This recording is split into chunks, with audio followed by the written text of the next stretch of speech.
Federation says England has the highest proportion of inadequate housing in Europe.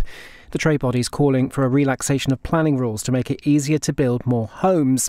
Housing campaigner Kwejo Tweneboa has told LBC he was disappointed the Prime Minister didn't mention housing in his speech yesterday. With it being such a huge issue, and I know Michael Gove, because I've worked with and the Department for Levelling Up, they are aware of this issue and know just how big the scale is. So on the sheer fact that they didn't even address it in this speech, I think says a lot about where they prioritise it on their list of things to do. A man who broke into Windsor Castle armed with a crossbow has been sentenced to 9 years. 21-year-old Jaswant Singh Charlie will serve some of his time in hospital and then in prison. He became the first person to be convicted of treason in more than 40 years after scaling the castle's wall on Christmas Day 2021.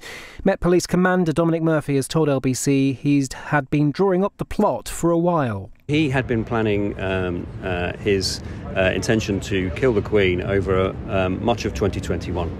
But in the last 2 months, he particularly accelerated his planning. And part of that plan was to try and get to the Queen over the Christmas period, which is exactly what he did.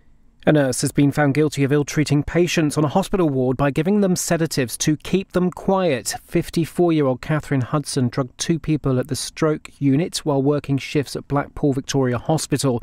It happened in April 2017 and again in November 2018. More than 50 people are thought to have been killed in Ukraine in what appears to be one of the deadliest attacks on civilians since the conflict began. It's after a Russian missile hit a shop and cafe near Kharkiv.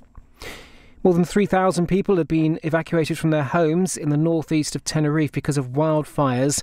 Firefighters have been called in and have called in the army to help tackle the flames, which are away from the main tourist areas. In the city, the FTSE 100 has closed up 39 points at 74.51. The pound buys $1.21 and €1.15. LBC weather, rain moving into western and northern areas tonight, drier elsewhere with a low of 9 degrees. From Global's newsroom for LBC, I'm Daryl Jackson.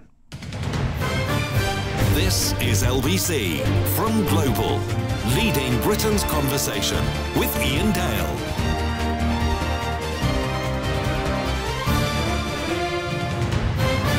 8:02 is the time on LBC. We're streaming this hour live. David Gauke is with us, a former Conservative cabinet minister. He's edited a new book called The Case for the Centre Right.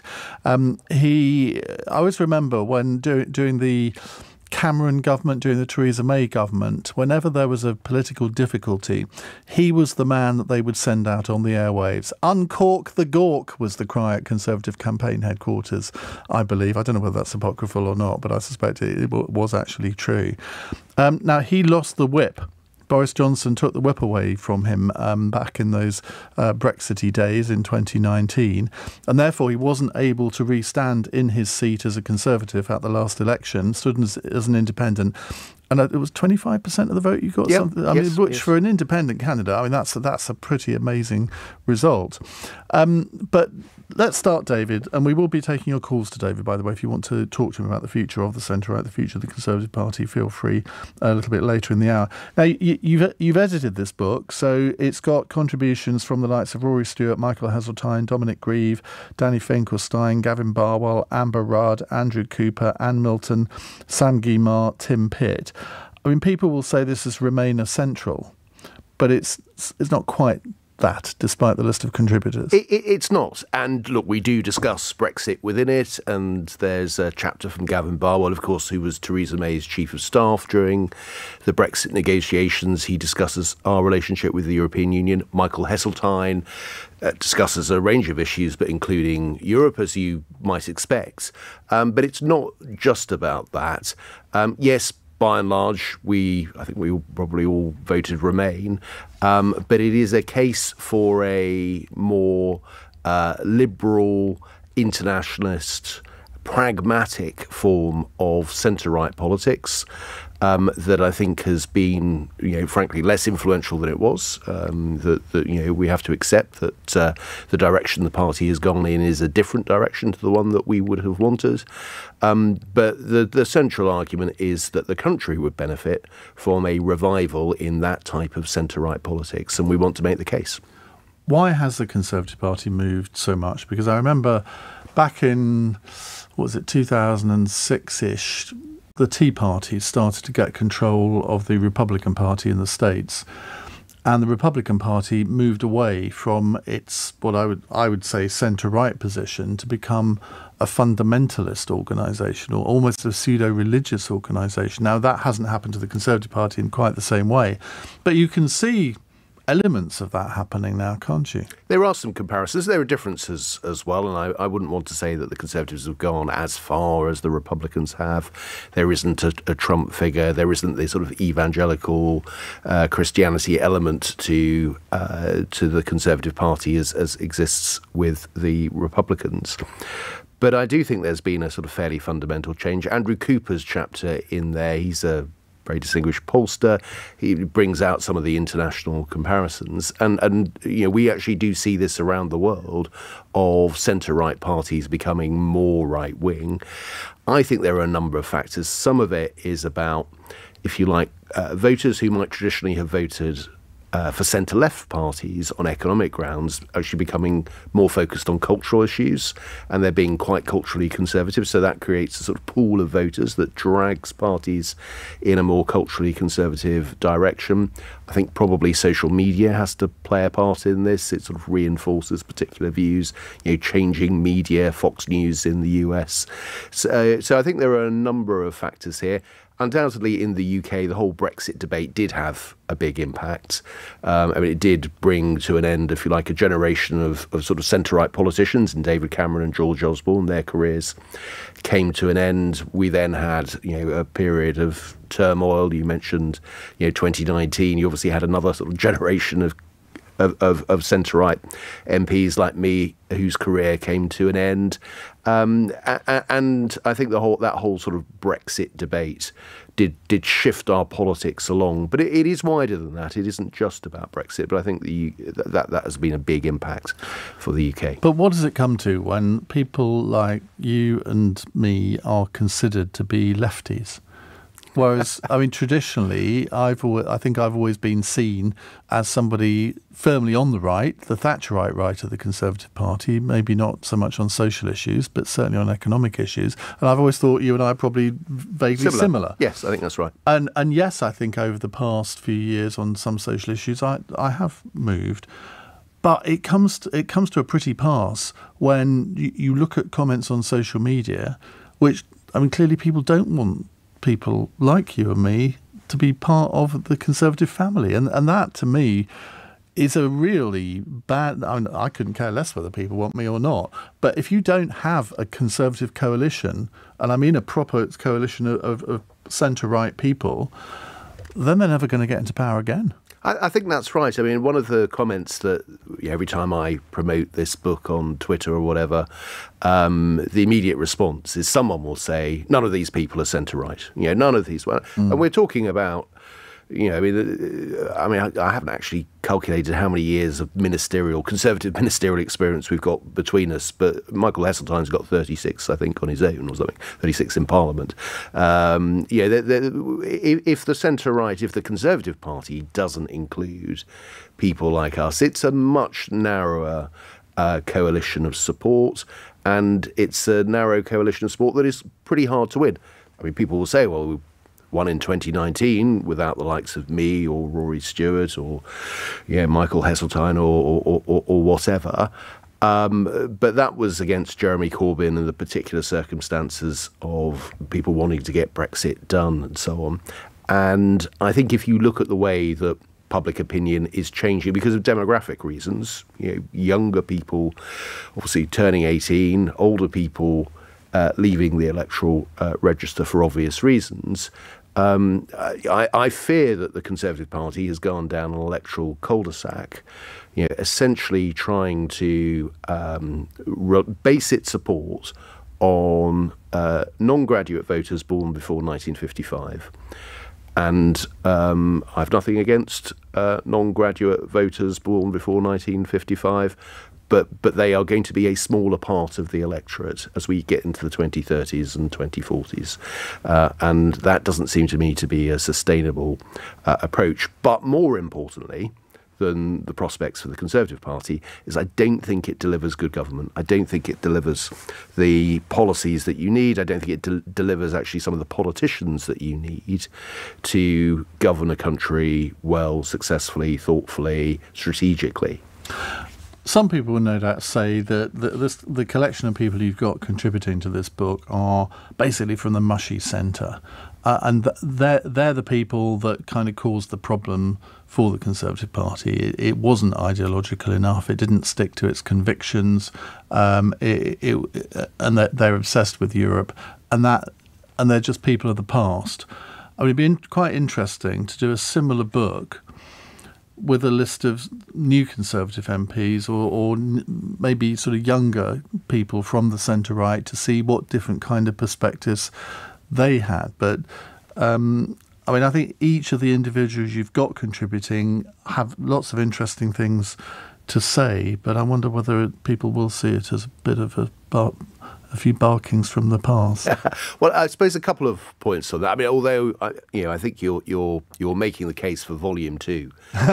Maybe I should, but we've only just published Volume 1, so I'll pause on that. I think first, but actually, but having said that, Rory Stewart. I mean, you look at the audiences he gets all around the country. Yeah, quite, and I'd also make the point that if you look at that list and say, well, it's from the past, I think only Michael Heseltine is old enough to run for the American presidency.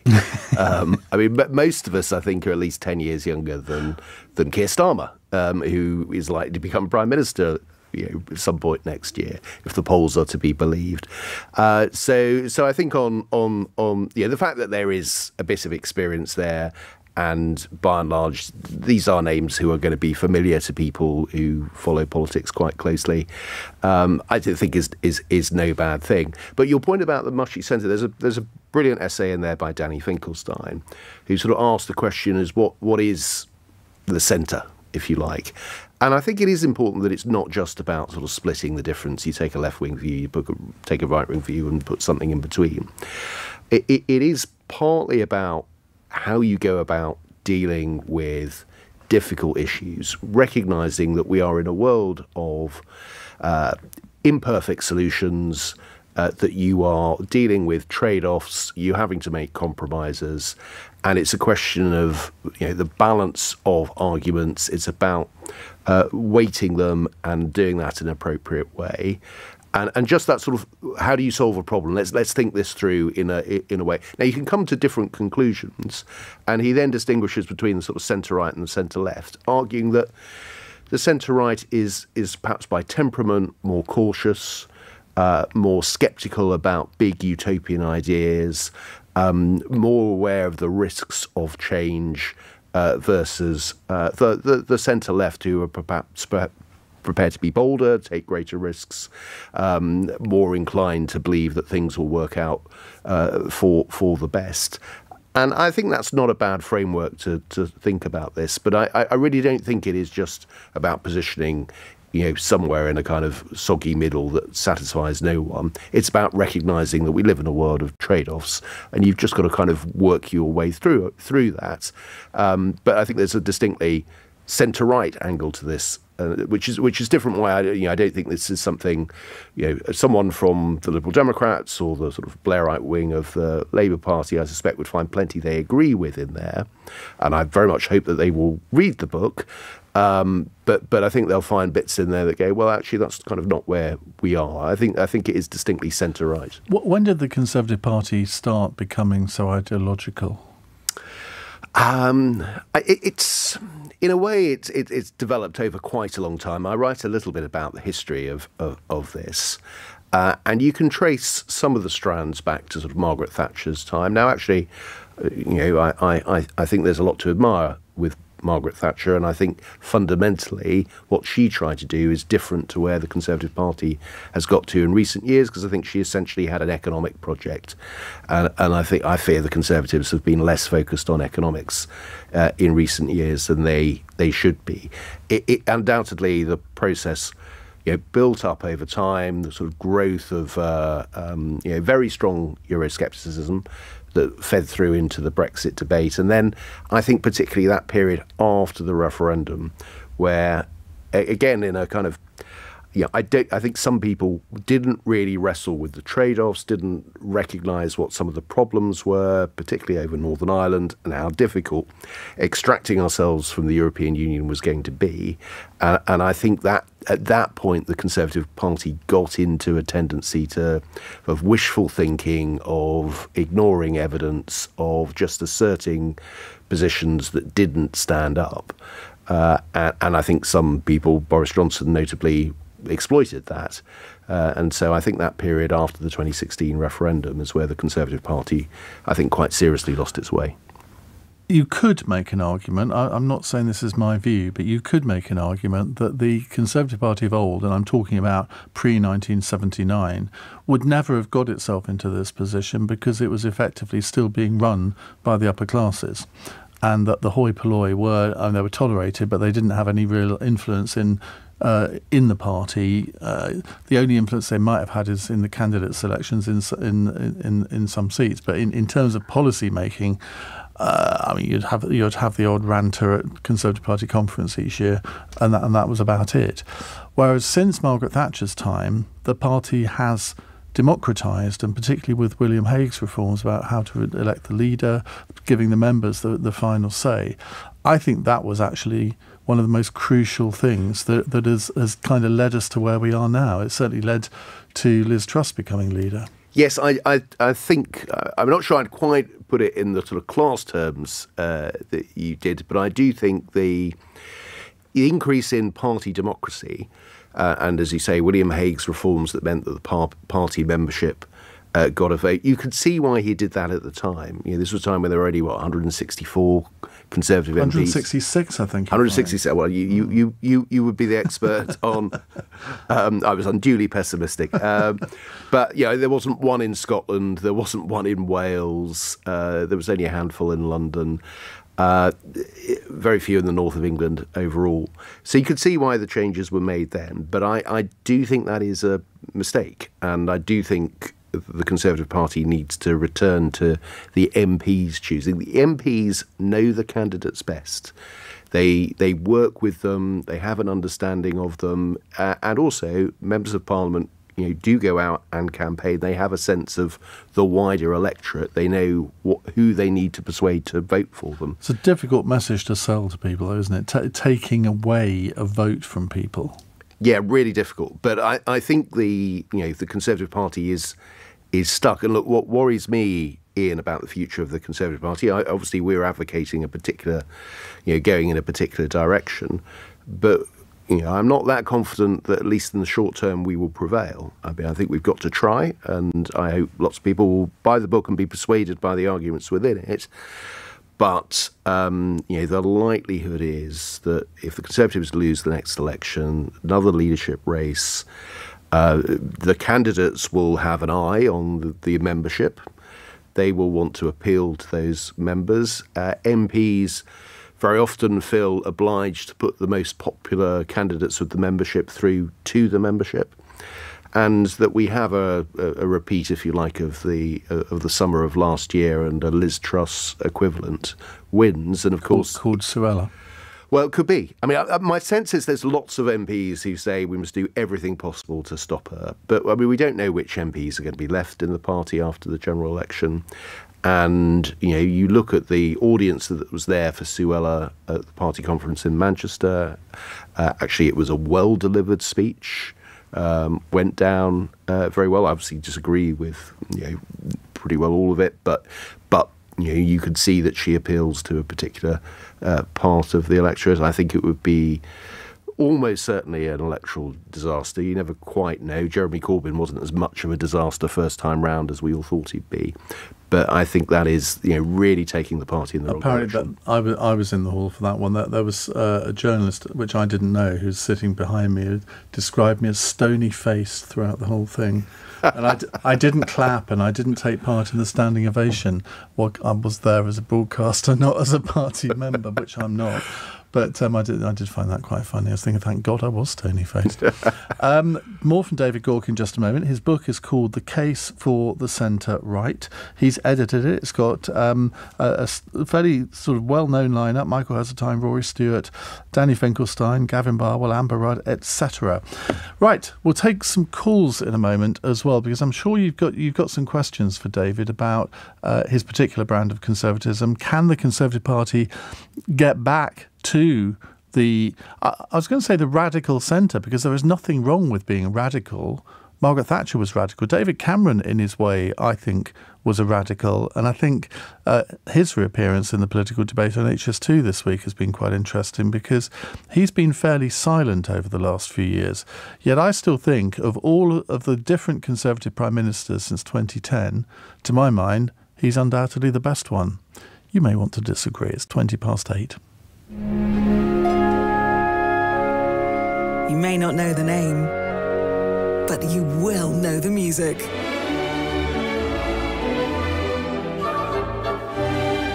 When you need a change of pace, try LBC's sister station, Classic FM, and enjoy the world's greatest music. Listen on your radio, on Global Player, or ask your smart speaker to play Classic FM.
Leading Britain's conversation. Iain Dale. Alexa, send a comment to LBC.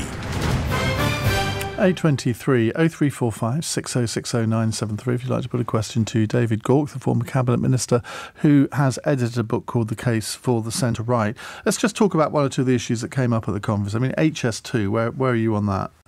Look, I've got a slightly nuanced view on this, which is, look, if something ends up being much more expensive than you initially thought it was going to be, it's perfectly reasonable to ask yourself the question, is this still worth it? You know, if you were going to buy a car and you thought you were going to buy it for $3,000 and the dealer says, no, it's actually $5,000, you're entitled to walk away. But I really worry that this was a rushed announcement that was about political positioning, and from what I can see, there's an unravelling of the list of infrastructure projects that were announced yesterday. And look, as you know, Iain, as you mentioned earlier, I was Chief Secretary to the Treasury, so public spending for a year or so was my responsibility. And if you suddenly got £36 billion to spend, it's the equivalent of a partial spending review. Now, a spending review which is when government departments work out what they're going to spend, you go into negotiations with the Treasury, etc., etc. That is a really big process. the departments will be working enormous hours on it. The Treasury will be working enormous hours. You'll be consulting with lots of people. You'll be considering ideas. And it's a big piece of work that will go on for months with lots and lots of people involved. And the fear, we don't quite know what has happened, but the impression is left that this was just kept very, very close in because they didn't want leaks. And it was a handful of people working for a very short period of time during a party conference, which, as you well know, everybody is flat out as it is. There's no spare time to be doing this. And hence you've ended up with a list that seems to involve lots of mistakes. There's promises to do things that have already been done. There's some spending being reallocated from a capital project, a long-term investment into current spending, so subsidising bus fares or filling in potholes. Filling in potholes, by the way, is a very good use of public money, but it's maintenance, it's not capital investment. And if you start going down that process, frankly, this doesn't look like long-term decisions for a brighter future. It looks like a rather rushed, panicky announcement. And that disappoints me because, people question whether Rishi Sunak is good at politics, and I don't know whether he is or not. But he's always given me the impression of being a good administrator. He is diligent, he's hardworking. People who work closely with him speak very highly of him. And yet, somehow, this feels like the process has gone badly wrong. So people say he was a good project manager and across the detail. But and to be fair, when he announced all of these things, when we were driving down the M6 listening to him do it, I've always been sceptical about cancelling. Well, I say always, certainly recently been sceptical about cancelling that leg of HS2. And when I heard him come out with this litany of new projects, I thought, well, actually, that sounds quite impressive. If I was a voter in the north of England, I might think, well, that they are levelling up. This is levelling up. There was a plan B, they'd got a plan B. But from what you say, they haven't. Well, from what it appears, I might be being unfair, but quite a lot seems to have unravelled over the last 24 hours. Things that were on the list have been taken off the list, and things that are on the list have already been done, as I say. So it looks like there's a plan B, but it wasn't a well thought through plan B. And if that's right, £36 billion, albeit spread over several years, but that's a lot of taxpayers' money. Your listeners, pay a lot in tax, and the one thing that the Conservatives ought to be good at is being careful stewards of the taxpayers' money. And if they've ended up with a kind of rushed set of policies, not thought through, not based on careful analysis of where the best cost-benefit ratio works, then that really would disappoint me. One thing some people have been saying over the past few days, especially after Rishi Sunak even mentioned the possibility of Nigel Farage being allowed to rejoin the Conservative Party, was that this is now the Conservative Party of Nigel Farage. It's UKIP has got its grip on the Conservative Party. Is that lazy thinking? I think there is something in that. It's probably a little premature, but it's in a way it's a theme that the book is about. Because clearly the Conservative Party has got closer to Nigel Farage and his thinking in recent years, and that, I would argue, is the wrong direction.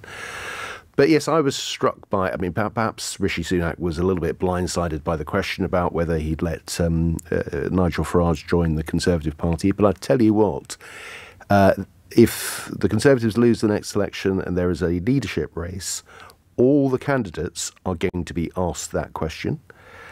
And I suspect it is to the advantage of those candidates with the party membership to say, yes, he could become a member, and not just a member. The next question will be, could he run as a Conservative candidate in a parliamentary election? So it shows how far they've come. And I think if Boris Johnson had been asked that question, he would have said just no. This is a man that's tried to destroy the Conservative Party over the past 20 years and just left it at that. Yes, I think that's right. Partly the party isn't big enough for both Boris Johnson and Nigel Farage. Oh, no, that's a delicious thought.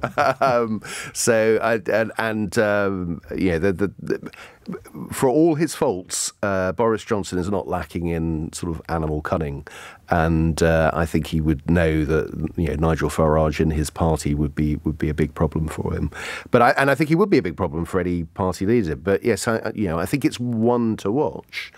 Because there is a scenario. I'm not saying it will happen, but there's a plausible scenario in which, say, Nigel Farage is on the Conservative candidates list. We have a by-election in the new Parliament, and it's Nigel Farage, Conservative MP. I've written a column where I touch on this to the New Statesman today, and I think there's that would be another very, very big moment for the Conservative Party. Could we have David Gauke MP again after the next election?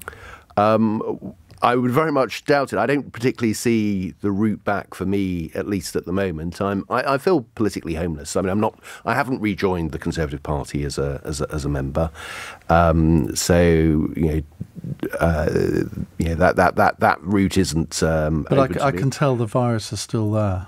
It is still there. The fact that you're doing this book, I suppose, proves that. It is still there. I was still in my 40s when my parliamentary career came to an end. I didn't want to stop being an MP, which is, and I felt, to be honest, in the last year or two, I was starting to get the hang of it, and I didn't really want to.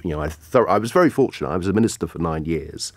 Not many people get. But only in the last 2 years you got the hang of it. Only the last 2 years I got the hang of it. I kind of felt I underestimate yourself. Well, I in the sense of sort of a degree of, I think I found my voice a little bit more in the last few months, and I've felt there was something I wanted to do and something I believed in, and I've still got that sense. But as I say, as the way politics stands at the moment, there's not a political party I look at and think I'm really enthusiastic about. I really want them to win lots and lots of seats, and I'm going to throw my all in to help that political party. If we had a proportional representation system, I'm pretty sure that over the past few years, a new Conservative Party would have formed, a sort of Christian Democratic type party.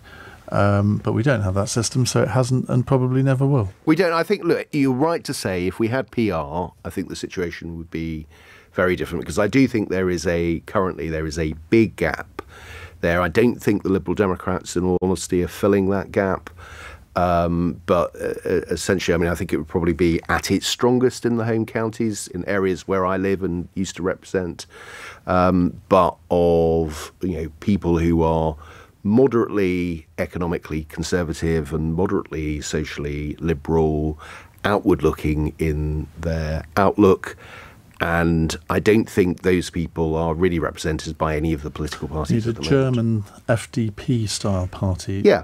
Because that's what actually I think most sort of right-of-centre people who believe in market economics but social liberals, that's where they would find their home in Germany, maybe rather than the Christian Democrats. David, we'll hear more from you, and we'll be taking calls in the next half an hour. 0345 6060 973. It's 8:33. News headlines with Daryl Jackson. Housing developers have told LBC a shortage of adequate homes in England is concerning. The Home Builders Federation has warned the country has become the most difficult place to find a home in the developed world. A man who broke into Windsor Castle with a loaded crossbow has been sentenced to 9 years. 21-year-old Jaswant Singh Chail is the first person to be convicted of treason in more than 40 years. And the UK is in talks to try to agree a deal with the EU's border agency to share intelligence on migration. Rishi Sunak has been meeting European leaders in Spain to discuss closer cooperation. LBC weather, rain moving into eastern and western parts tonight, drier elsewhere and a low of 9 degrees. This is LBC.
This is LBC with Iain Dale. Call 0345 6060 973. Graham in Margate is obviously a comedian. He texts this. Bear in mind, remember I said I thought David Cameron was the best Prime Minister we've had since 2010. He says, choosing the best Prime Minister since the Tories came to power is like choosing the best kind of eczema. You got to laugh, haven't you? David Gauke is here, the editor of the new book, The Case for the Centre-Right. Let's go to your calls. James is in Chelsea. Hi, James.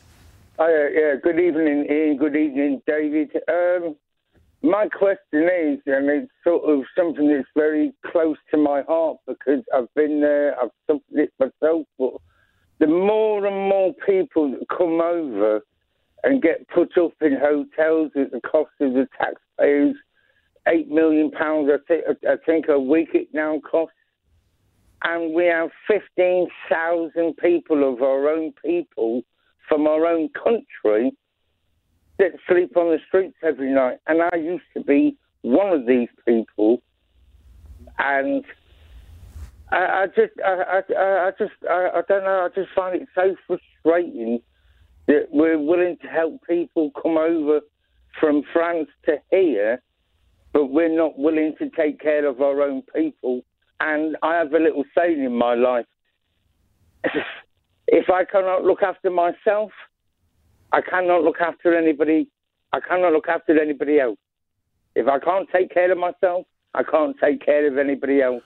And we can't take care of our own people, but we're putting people up in hotels that come across in boats, and it's frustrating. All right, James, thank you very much for that. That is an interesting point, though, isn't it? I mean, homelessness has completely disappeared from the political agenda, hasn't it? It has, and whether that's because we've made some progress in terms of rough sleepers as a country, but I'm not. You don't hear very much about it. Look, I think to pick up sort of James's point, I think understandably everybody is concerned about people coming to this country illegally. The question, though, is how do we try to solve this problem? And I would argue, it's not an issue we particularly pick up in the book, but the solution to this is going to require a degree of cooperation with our allies, with other countries, and there are ways in which, with that cooperation, we can make some progress. It's not there's no easy solution. There's no magic bullet to this, but what I worry about the debate at the moment is that it is too much about exploiting it as an issue and not enough about trying to solve the problem. And as I say, we've got to cooperate with the French, but actually more widely, because all Western European countries in particular face similar issues. Actually, a lot of European countries have far higher levels of illegal immigration than we do. And there is going to have to be cooperation across Europe to try to solve this. But it's all part of this supposed culture war thing, isn't it? Which I used to dismiss. But you listen to some of the speeches at that conference last week, and you can't dismiss it because there was clearly a concerted effort to hype up these culture war issues, of which the small boats, I guess, is one. When you hear cabinet ministers saying the kinds of things that they did, and we talked about the whole trans issue in the last hour, do you slightly despair? I do a bit, and the way I would put it is that what politicians should do, of all sorts, is you're always confronted with problems, and the responsibility of politicians is to try to solve those problems. And I worry is that too often what we hear, particularly from the Conservative right, is rather than trying to solve problems, they're trying to exploit problems. It's trying to be a dividing line with the other side. It's, we're on the side of stopping small boats and they're going to have open borders. And that isn't really true. That just isn't true. I mean, you can have genuine disagreements over immigration policy, and you can wait. Some are going to take tougher action here, and some are going to be more focused on it, and others less focused, and so on. But believe you me, there's no political party in this country that just wants to open our doors. And I think it's silly to suggest that that is the case. And the question is, what are the practical things that we can do to try to solve this problem? We also have to be honest with people that this is actually really difficult. This is a big problem for developed countries, and there's not going to be a solution to this overnight. And I think we have to put this in some degree of proportion. James, thanks for your call. Let's go to... See, this is going to be the bad taste introduction of the evening. She's back. It's Elizabeth in Windsor. Elizabeth, hi. Okay, so I'll talk to Dave, address David's book in a second. I just want to say about HS2. I was in Beaconsfield for a long time. They've been having nightmares about the train going through there. But I was very keen and excited about HS2 because my brother-in-law lives in Manchester. And then I discovered that it's not going to be finished until 2042, and I'll be 93. I might be dead. Well, it's not going to be finished at all now. No, I know that, but I'm saying, who knew that as far as I got from what's on the media, that the projected time to complete it is 2042, and none of us will be around. So, seriously. But I want to address David's book. Okay, you want Heseltine in there. We do remember that Heseltine was a bit of a weasel. He stabbed Maggie Thatcher in the back because he didn't like her view on Europe, okay? And he plotted to remove her, and he keeps going on and on. And, he's very tedious. Rory Stewart was actually not terribly truthful. He said, I was in the army. He was in the army for 2 months. And then Dominic, now I know Dominic Grieve very well, but after the Brexit vote, all the pro-Remain, Stronger In and all that, got together, led by Mandelson, Peter Mandelson, and formed Open Britain. And they then started campaigning to remove anybody, all sorts of people who they said were Brexiteers. But they actually made a list of pro-Remain Conservatives to take out. And who joined them? Dominic Grieve, Nicky Morgan and Annie Soubry joined Open Britain to remove Conservatives who... it was supposed to be the Brexit ones, but on their list were also Are you literally going to go through all these contributors? No. I'm just going to say this and I spoke to Dominic after, after 2017, and I said, Dominic, what happened there? And he said, well, I told them they removed the wrong people. So I don't think, there's a lot of people with an agenda there. I mean, everyone in politics has an agenda. There's nothing wrong with having an agenda. You argue your case and you win or you lose. Yeah, so I wouldn't support Heseltine at all. And I don't particularly think we're going centre right. I mean we're going to right wing. I think Rishi. I went to the hustings for Liz Truss and Rishi in Bray.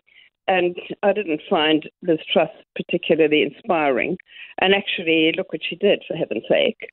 Okay, and what are we running? We're running like a campaign, a continual Boris campaign to remove Rishi Sunak. Is that helpful?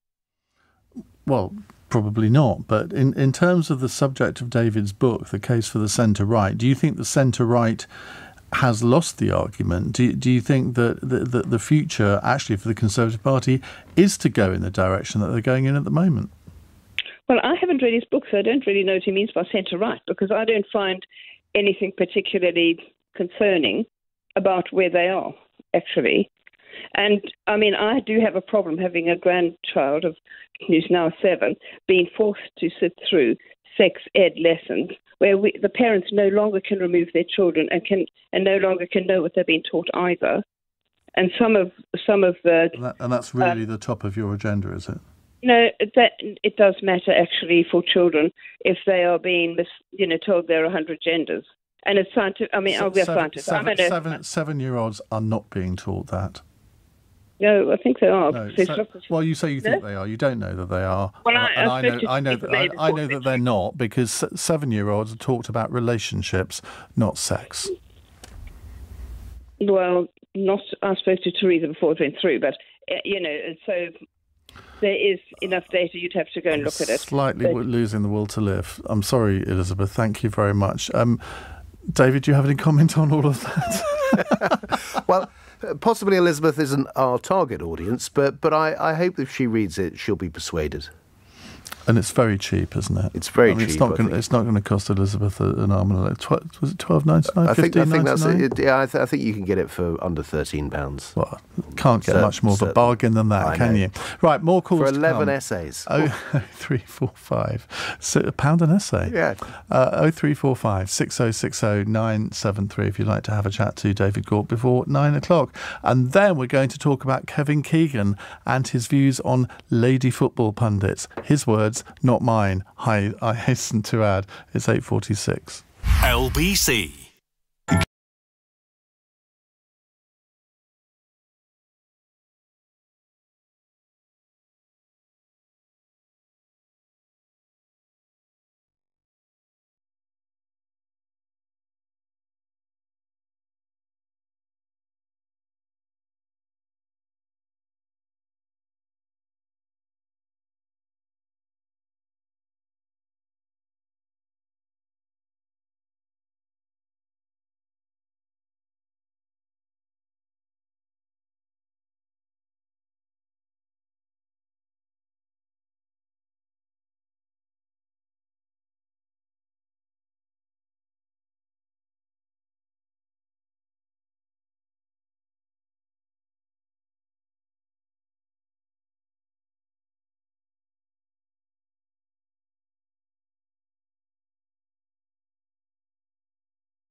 Iain Dale. Call 0345 6060 973. Text 84850. Alexa, send a comment to LBC. David Gauke is here talking about his new book, The Case for the Centre-Right. We think every time it's mentioned, it's shooting up those Amazon charts, but I'm sure it is. We haven't checked, have we? We haven't checked. That would be invidious. It'll be a nice surprise at the end of the programme. Or maybe not. You never know. Maybe we don't have the influence that we think we do. Well, right, I'll James. hold it against you. James says, I don't know what he's referring to here. Maybe it's because people are fed up with ineffectual politicians that are unable to seize the issues of the day and are more concerned with their short political lives and afraid to speak hard truths. Did you, obviously, when you were minister for 9 years, so you were subject to the rules of collective responsibility, but were there times when you really wanted to speak out but couldn't because of that? Not too many. I suppose the last few months, and in fact, in truth, as time went on, perhaps I did speak out more than I might have done in normal circumstances.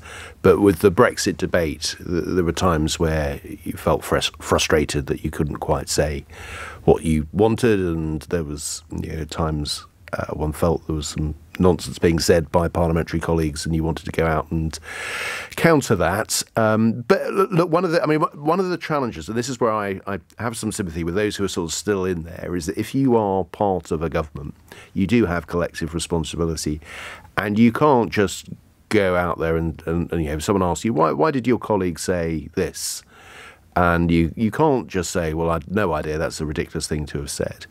But the problem is that too many times people do say slightly ridiculous things and put all their colleagues in a difficult position and forced to be evasive. And we saw that quite a lot of that at party conference. Well, there was a good example of that when Chris Heaton-Harris, the Northern Ireland Secretary, was on this station with Tom Swarbrick.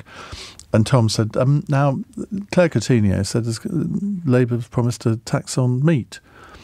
What do you make of that? And he said, well, I didn't hear a speech, so I can't comment on it. Then he went on to Mark Harper going on about the 15-minute cities.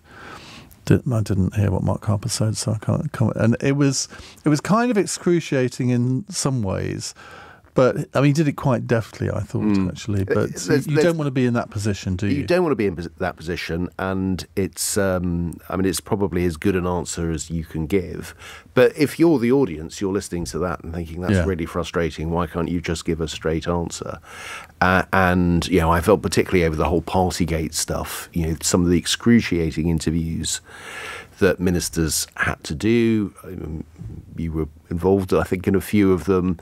Asking the questions, and when you're forced to sort of defend the absolutely indefensible. But look, there are times when you're a minister, you have to just sort of, suck it up to a certain extent where, you've got a policy that you think there's about to be a U-turn, but you have to defend the policy until that U-turn is announced. Those are uncomfortable moments, but it just has to be done to, if you don't do that, you end up with chaos and confusion. But you can see why the public listening to it think, what are these people like? And every government has to have a minister for sticky wickets, don't they? You were Theresa May, I think. And Brandon Lewis was Boris Johnson. Yeah. I mean, Brandon, I think, probably did it for everybody, but no. And there was, there's a few of us, and sometimes you have to go out there and try to defend difficult situations. And to be honest, life is an awful lot easier when you're not doing that. As an ex-minister, you can obviously say exactly what you think, but just in defence of policy, sometimes you do have to defend awkward, difficult situations, possibly even when you don't know the full set of facts. But it's one of the reasons why I think ministers shouldn't bandy around conspiracy theories or shouldn't make baseless charges against the other side, because not only are you damaging your own reputation, but you're then going to put your colleagues in a very different position. Do you think the media are slightly complicit in this, where there are too many interviewers who are just determined to ask the gotcha question? And I genuinely, I try not to ask questions that I know the politician can't answer, because I just think it's being gratuitous. But I'm not sure that all of my colleagues would agree with me on that.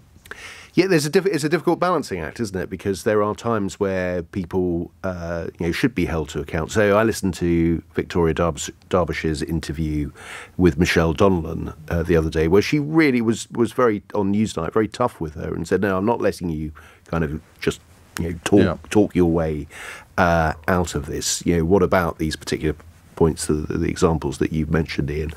And I thought that was fair enough. But the gotcha interview all the time that is clearly designed, where particularly where the interviewer ought to be sophisticated enough to know that the minister can't give an answer, either because the announcement is going to be made later or because the situation is evolving. I think that can be. I usually have a way around that. I start the question by saying, "Now I know you can't answer this, but if we look at it in a slightly different way." Yes. It never works, but anyway. Well, I wish I'd known you'd told me that trick before. Let's go to Duncan in Romford. Hi, Duncan. Hello. I wanted to ring up and say that as a lifelong Conservative, I listened to Rishi Sunak's speech and I was very impressed, and I feel that he would have a broad appeal. I don't think it would be confined just to far right, across the centre-right generally.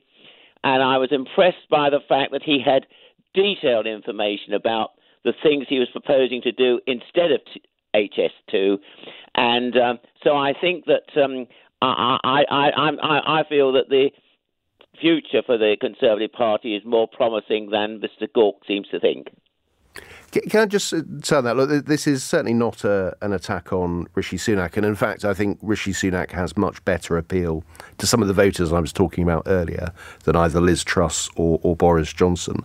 I worry that he hasn't done enough to differentiate himself from those two, and I think at times he's perhaps a little too willing to accommodate the right. But I can tell you that the genesis of this book was at party conference the previous year, that weekend where, as you will remember, Ian, the party was in a heck of a mess with the mini budget and all of that unravelling, and that was the point where I thought we really need to do something and put this book together. It is not an attempt to have a particular go at Rishi Sunak. It is about arguing a case for a certain type of centre-right values that I think are not as prominent as they should be, that should be part of the Conservative offer, and are not as much as they were. Rishi Sunak is not the target of this book. Natalie in Wiltshire says, I'm currently reading David's book and it's great.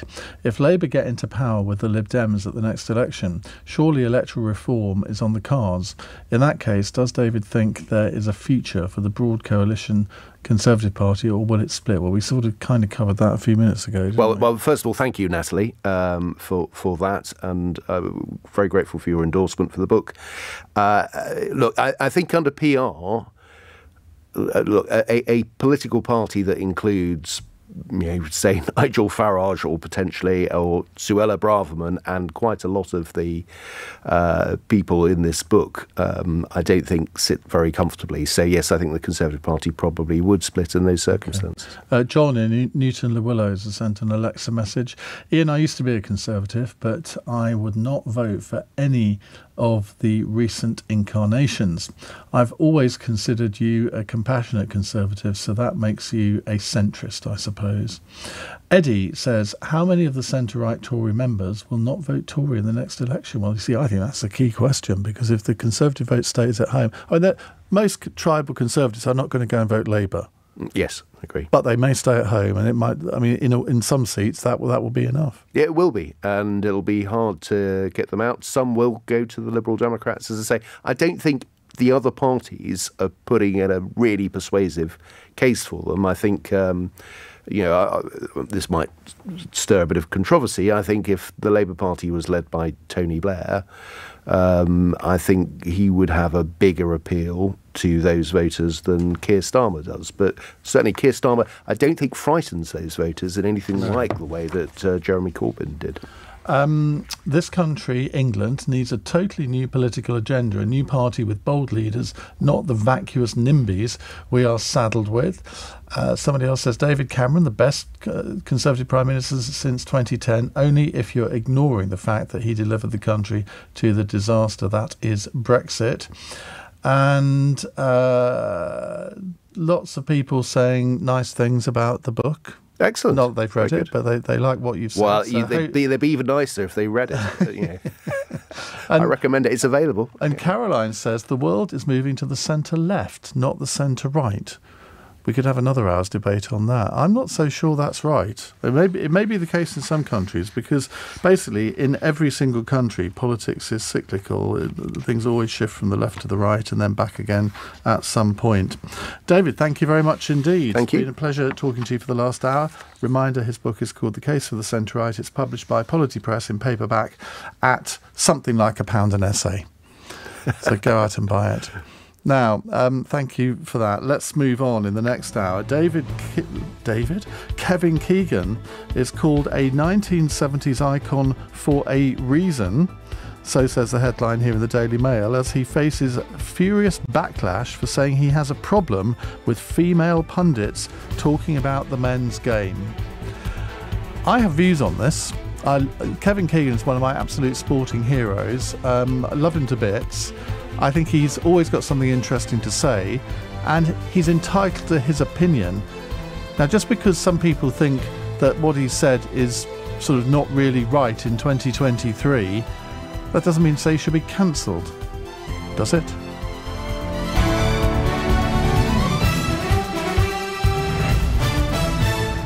On your radio, on Global Player, and Play.